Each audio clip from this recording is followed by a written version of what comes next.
प्रतिदिन भिक्षा मांग करके और भोजन पताई करते थे। उसी समय वृद्ध ब्राह्मण के रूप धर के और सत्यनारायण स्वामी जाते हैं और पूछे कि हे सरकार, हे विप्र देवता, ये बताइए कि भिक्षा मांगने से आपको भोजन हो जाता है कि नहीं। कहे कि नहीं सरकार, किसी दिन मिलता है तो खा लेते हैं, नहीं मिला नहीं खाते हैं। ये तो भगवान के दिन है, जो दे देते हैं वही खाते हैं, रोज़ प्रतिदिन कौन देगा। ऐसा मन में सोच करके पूछे कि उपाय बताएं। वृद्ध ब्राह्मण बताए कि सत्यनारायण स्वामी का पूजन कीजिए, उनकी कृपा मात्र से हमको आशा है कि आपके घर में धीरे धीरे कल्याण होगा। जिस तरीक़ा से बात को सुन करके और विप्र देवता के बात को सुने और मन में श्रद्धा विश्वास से कहे और कहे कि हमारे घर में तो कुछ है नहीं, भिक्षा मांगने जाएंगे, भिक्षा से जो भी धन प्राप्त होगा उसी से हम भगवान के भोग लगाएंगे और कथा सुनेंगे। ऐसे मन में ले करके और भिक्षा मांगने के लिए धनवान लोग के नगर में जाते हैं। उस दिन उनको दुगना धन मिल जाता है। उस धन को ले करके और केदली फल सकरा धीर्त गौचूर्ण इकट्ठा किए, भाई बंधु को बुला करके कथा सुने। कथा के प्रभाव से भगवान प्रसन्न हो करके उनको दर्शन देते हैं और कहे कि हे विप्र देवता, क्या चाहिए सो कहें। कहे कि हे प्रभु, जो भी मन में श्रद्धा विश्वास उसको पूर्ण कर दीजिए।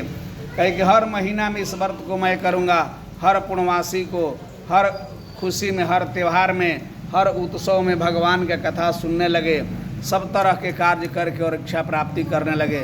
ऐसे मन में विश्वास लेकर के धीरे धीरे उनके घर में धन पुत्र लक्ष्मी प्राप्ति सबसे बढ़ोतरी होने लगा। श्रद्धा विश्वास लेकर के आगे की ओर बढ़ने लगे।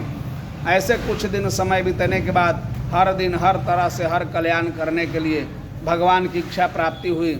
इस इच्छा से साथ में लेकर के सब लोग खुशी चैन से रहने लगे। माँ की कृपा हुई, माँ की कृपा से कार्य किए और भगवान श्री सत्यनारायण स्वामी की कथा सुनते हुए मन में विश्वास किए और सोचे कि हर महीना में इस व्रत को मैं करूँगा, जब ले जीवित रहूँगा।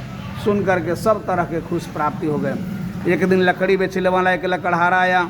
लकड़ी को मस्तक पर रख करके प्यास लग गया था। प्यास से दुखित विप्र के द्वार पर रख करके और पानी जल पीने के लिए जब ही जाता है, वहाँ देखा कि कथा हो रहा है। बैठ करके कथा सुना।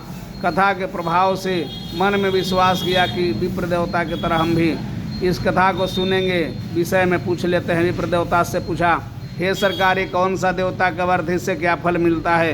कहे कि धन जन लक्ष्मी का प्राप्ति भगवान की कृपा से हो जाती है। अगर आपका इच्छा है तो भगवान की कथा सुने।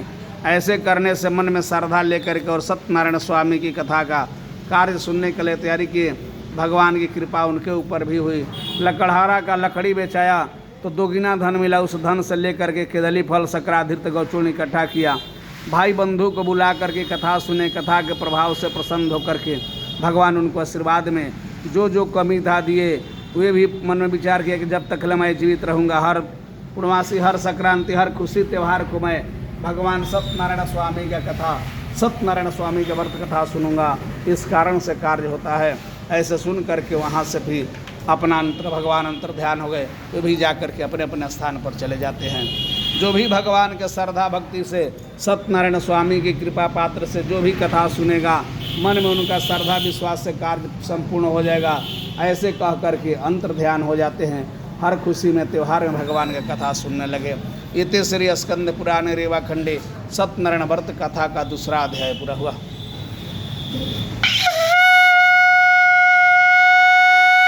प्रेम से बोलिए सत्यनारायण स्वामी की जय। वृंदावन बिहारी लाल की।